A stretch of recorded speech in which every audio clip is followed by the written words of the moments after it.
एक ऐसी लड़की जो पैसों के लिए एक बूढ़े के साथ खुद का सौदा करती है। वह बूढ़ा उसके साथ सभी तरह के दांव पेंच करता है और उसके जिस्म के साथ खेलता है। वह कहता है कि तुम्हें जितना पैसा चाहिए मुझसे ले लेना, लेकिन तुम्हें मैं जैसा बोलूं वैसा करना होगा। कहानी की शुरुआत रिया नाम की एक महत्वाकांक्षी लड़की से होती है जो वकील बनने की पढ़ाई कर रही थी। रिया का पिता हैरी एक गैराज में गाड़ियों की मरम्मत करता था, जबकि उसकी माँ घर संभालती थी। रिया उनकी इकलौती संतान थी, इसलिए दोनों उसे बेहद प्यार करते थे। पढ़ाई में होशियार होने के कारण हैरी उसे एक पुरानी कार तोहफे में देता है, जिसे देखकर रिया खुशी से झूम उठती है।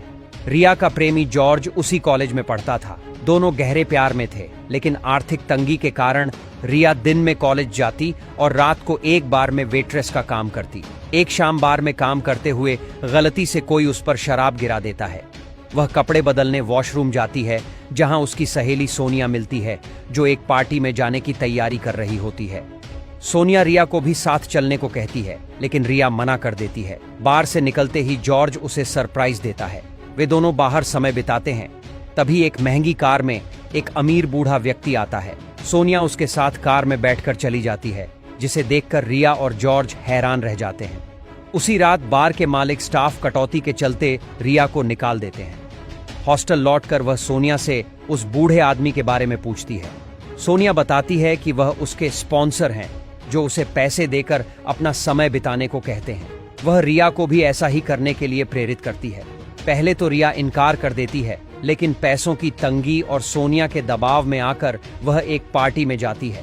वहां उसकी मुलाकात नॉर्मन नाम के एक अमीर व्यापारी से होती है, जो उसे अपने साथ डिनर पर ले जाता है।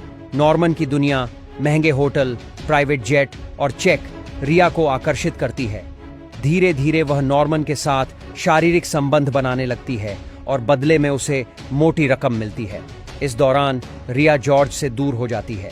एक दिन जब जॉर्ज उसके कानों में हीरे के झुमके देखता है, तो वह झूठ बोलती है कि ये सोनिया के हैं। जॉर्ज को शक होता है और बाद में पता चलता है कि रिया नॉर्मन के साथ रह रही है।